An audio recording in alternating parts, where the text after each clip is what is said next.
Tout commence à Lance-Bellay en 1982, lorsqu'un simple fémur est découvert sur le rivage. Puis, en 1995, un fragment de crâne émerge des sables. En 2007, le cyclone Dean met à jour un squelette. En 2012, une poignée d'ossements humains est encore une fois ramenée à la direction des affaires culturelles. Chaque découverte est un témoignage silencieux du passé, un rappel que l'histoire est partout autour de nous, même là où nous ne l'attendons pas. Mais ce n'est qu'en 2013 que les fouilles officielles débutent, révélant ici des vestiges de sépultures amérindiennes, là, un cimetière colonial où reposent des dizaines d'individus, témoins muets des tragédies de l'esclavage. Les ossements découverts sont désormais propriété de l'État. En tant que mobilier archéologique, ils doivent être transférés dans leur intégralité à la direction des affaires culturelles. Mais, pour la première fois, ces restes humains connaissent une toute autre destinée.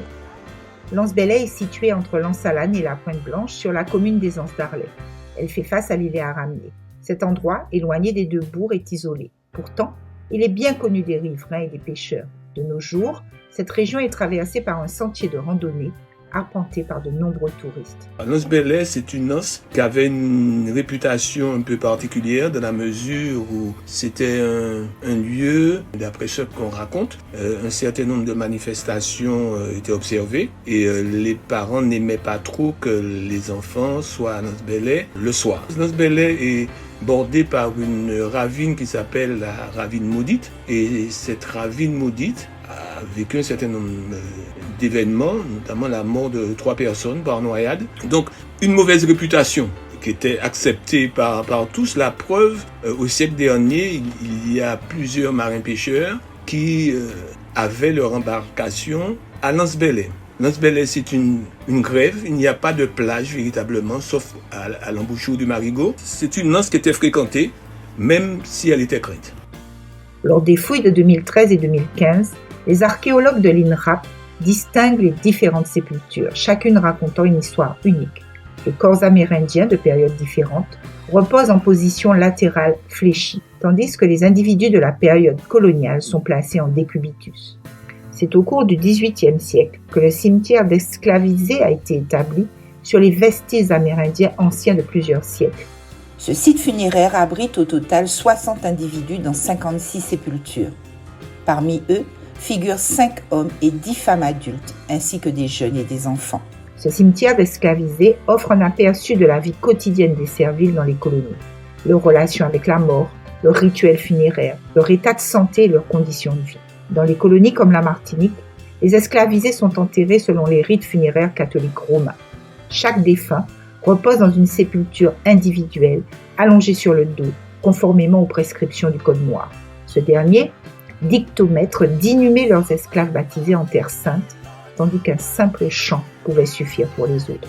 Ainsi se dessine une ségrégation même dans la mort. Les archives révèlent l'existence de cimetières des nègres, distincts de ceux des libres. Ces derniers trouvent leur dernier repos dans les cimetières paroissiaux, souvent accolés aux églises. Les traces du passé ne s'arrêtent pas là. Les archéologues ont découvert des indices fascinants, témoignant des origines africaines des squelettes. Les dents limées en pointe, une pratique connue au XVIIIe siècle, révèlent des rituels initiatiques d'Afrique de l'Ouest. Ces rites marquent le passage de l'enfance à l'âge adulte. Des échantillons prélevés sur les ossements sont en cours d'analyse par des scientifiques afin de reconstituer les génomes et les ADN. Elles pourraient montrer des liens de parenté entre les individus enterrés sur le site, déterminer s'ils partagent la même ethnie en Afrique, la même origine géographique ou s'ils appartiennent à la même famille. De plus, ces analyses permettraient également de fournir des informations sur d'éventuelles maladies présentes parmi les individus, ainsi que sur les sévices qu'ils ont pu subir. Quoi qu'il en soit, les spécialistes estiment que l'espérance de vie à la naissance était très basse, se situant entre 18 et 20 ans, ce qui témoigne des conditions de vie et sanitaires déplorables auxquelles les esclavisés sont confrontés. Retracer l'histoire des personnes retrouvées reste un défi immense.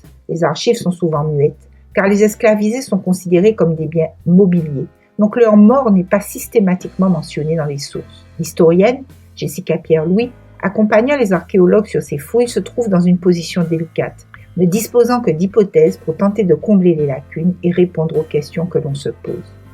Une de ces hypothèses concerne l'habitation Le Chalette, situé à proximité, qui pourrait avoir joué un rôle dans l'alimentation du cimetière de Lance-Bellay au XVIIIe siècle. Les propriétaires de cette habitation, dont l'existence est attestée à la même période sur les cartes historiques, auraient possédé entre une vingtaine et une quarantaine d'esclavisés selon les époques. Le comité Lance-Bellay, formé par un groupe de citoyens engagés, riverains de Lance-Bellay, a pris la décision de sanctuariser le site.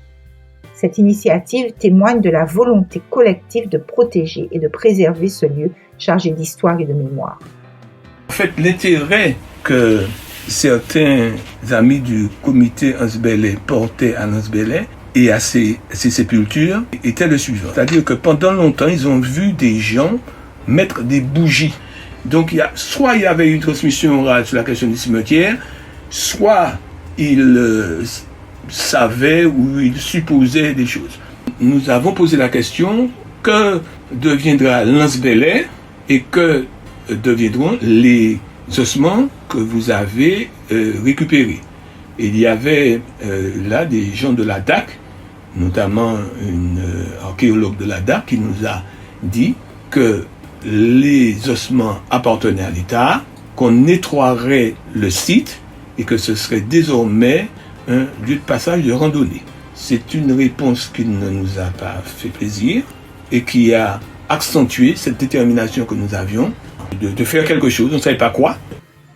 Le combat du CAB a trouvé écho auprès de la municipalité des Anses d'Arlet, puisqu'elle a installé depuis décembre 2020 les panneaux explicatifs actuellement en place. Il commémore une pierre appelée Roche Listois, qui symbolise la présence des populations de l'Afrique de l'Ouest, ainsi que des Amérindiens. Cette Roche Listois, gravée par Isambert du Rivaux, présente un symbole Sankofa sur la face orientée vers l'Afrique de l'Ouest. Ce symbole, qui signifie savoir regarder le passé pour mieux comprendre le présent et l'avenir, est accompagné de l'autre côté d'un dessin amérindien retrouvé sur une assiette lors des fouilles. Le deuxième objectif du comité consistait à transférer les ossements à Lance-Bellay pour les honorer dans un mémorial. Atteindre ce but a été compliqué, car il a fallu naviguer à travers des questions juridiques et réglementaires concernant les sépultures.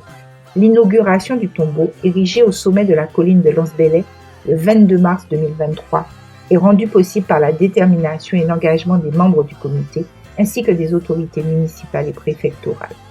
Le choix de cette colline s'explique par sa capacité à protéger les ossements de l'érosion côtière et des risques de submersion marine.